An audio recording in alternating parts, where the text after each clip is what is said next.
Ya viste en la primera parte cómo eliminar excusas e identificar el miedo, cómo detectar las creencias que tienes al respecto, cómo cambiar las negativas a positivas y cómo respirar y visualizarte siendo y haciendo lo que deseas. Hoy verás cómo amigarte con el miedo, cambiando la mirada. 1. Creencia errónea.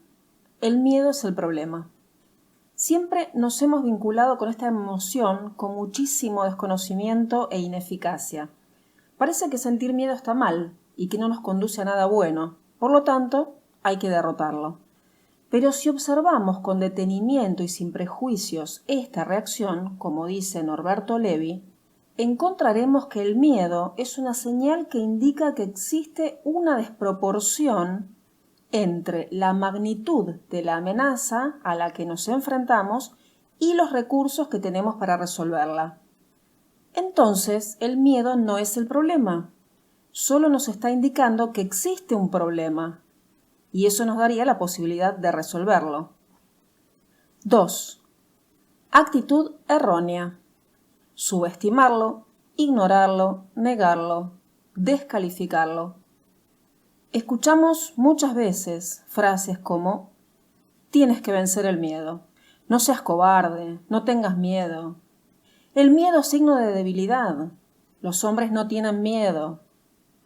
Y también nos hemos escuchado a nosotros mismos decir no pasa nada, este miedo no tiene importancia, mejor no lo escucho. ¿Qué es eso? Yo no siento miedo. Yo no tengo miedo, yo no tengo miedo. No permitiré que el miedo me trabe esto que quiero hacer. A modo de autosugestión. Por mucho tiempo creímos que el problema era el miedo. Pero si tratamos de suprimirlo, de taparlo, de negarlo, puede crecer y transformarse, o bien en ataques de pánico, o en el miedo encapsulado alrededor de un tema que es lo que llamamos fobia. Puede ocurrir que efectivamente no tengamos miedo porque los recursos pesan más que la amenaza. Pero también puede ocurrir que por sentir miedo uno ha sido rechazado, descalificado, tildado de cobarde, y entonces el no tengo miedo sea solo miedo anestesiado. Al no contar con esa señal, vamos contra el desafío sin reconocer qué recursos son necesarios para enfrentarlo, y si contamos con ellos o no. ¿Cómo puede terminar? Estrellado contra los desafíos, con más heridas que logros. El miedo es una sensación de angustia que se produce ante la percepción de una amenaza. Y lo cierto es que todo miedo comienza siendo pequeño.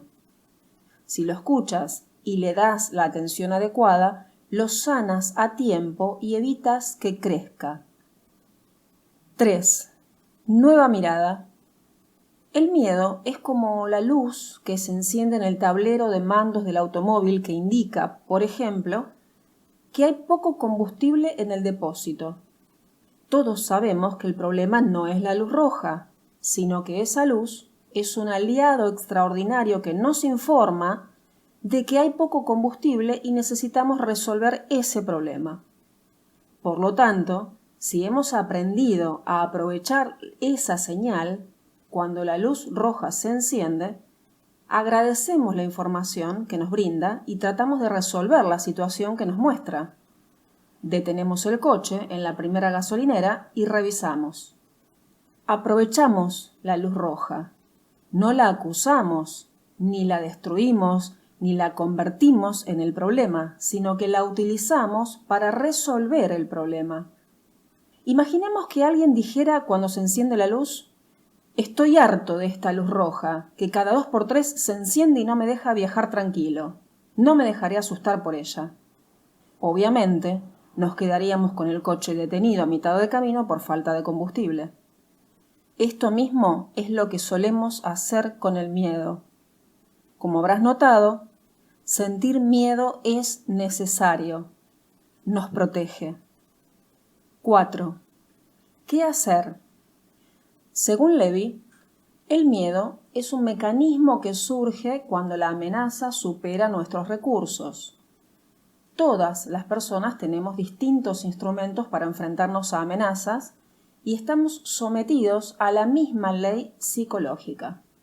Entonces, cuando aparece el miedo, lo que debemos hacer es descubrir cuáles son los recursos que debemos desarrollar o reforzar para balancear ese miedo.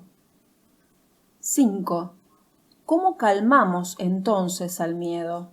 ¿Cómo se sana? Nuestro aspecto miedoso se calma cuando es escuchado con respeto y cuando siente que lo que dice es genuinamente tenido en cuenta.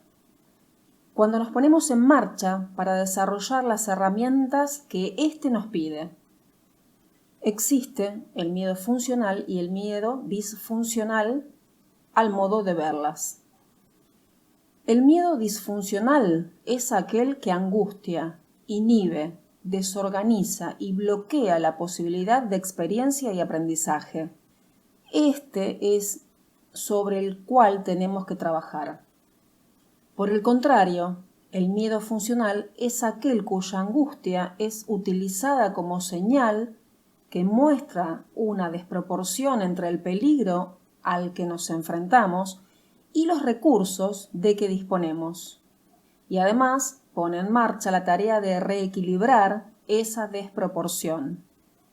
Curar el miedo, entonces, es transformar el miedo disfuncional en miedo funcional. Escuchar a nuestro aspecto miedoso quiere decir reconocer que existe y tratar de conocerlo lo mejor posible, más allá de que no nos guste o nos guste lo que percibimos. Respetarlo significa reconocerle el derecho a estar como está. Saber que, dado el entorno psicológico en que existe y los recursos con que cuenta, la respuesta que está produciendo el aspecto miedoso es su mejor respuesta posible, independientemente de cuánto nos agrade. También tenemos el derecho de expresarle todos nuestros desacuerdos, pero sin imposiciones. Vamos a realizar un ejercicio práctico de indagación personal que propone Norberto Levi para trabajar con el miedo. Para eso, instálate cómodamente y concédete unos minutos para formularte algunas preguntas. Disponte a aprender de las respuestas que surjan. Toma algo para anotar. Comenzamos. Dirige tu atención hacia tu interior. Identifica con claridad y precisión qué te asusta, a qué le tienes miedo, al rechazo, la burla.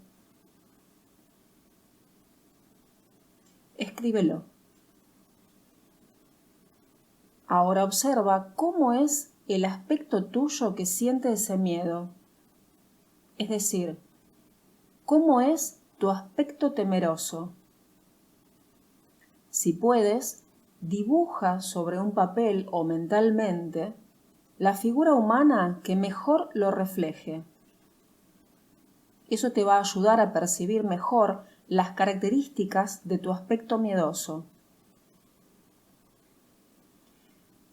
Imagina que ese aspecto está delante tuyo y observa qué reacción emocional te genera verlo y qué opinas de él. Díselo mentalmente o en voz alta, como si iniciaras un diálogo.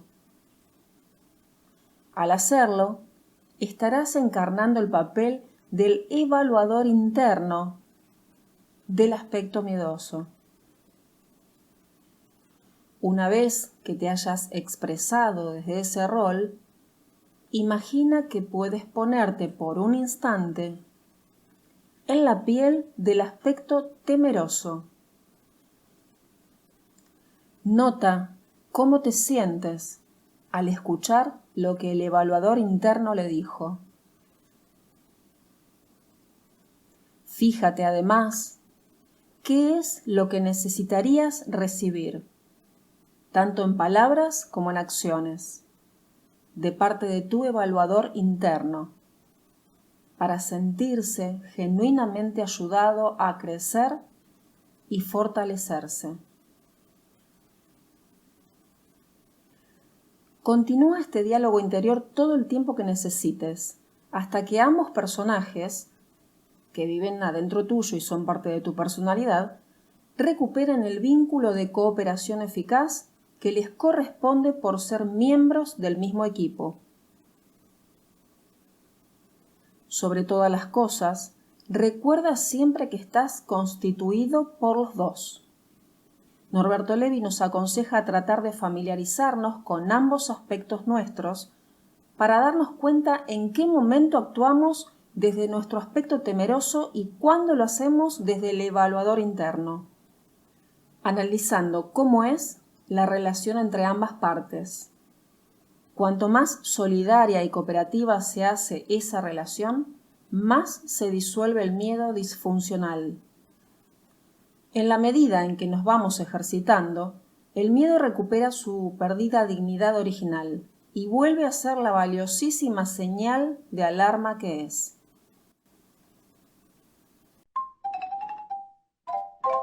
Hasta aquí la segunda parte de esta guía para actores y otras actividades afines. Espero les haya gustado. Por cualquier consulta pueden ubicarme en redes sociales, debajo les dejo los links. Nos vemos en el siguiente video, no se pierdan la última parte. Chau chau.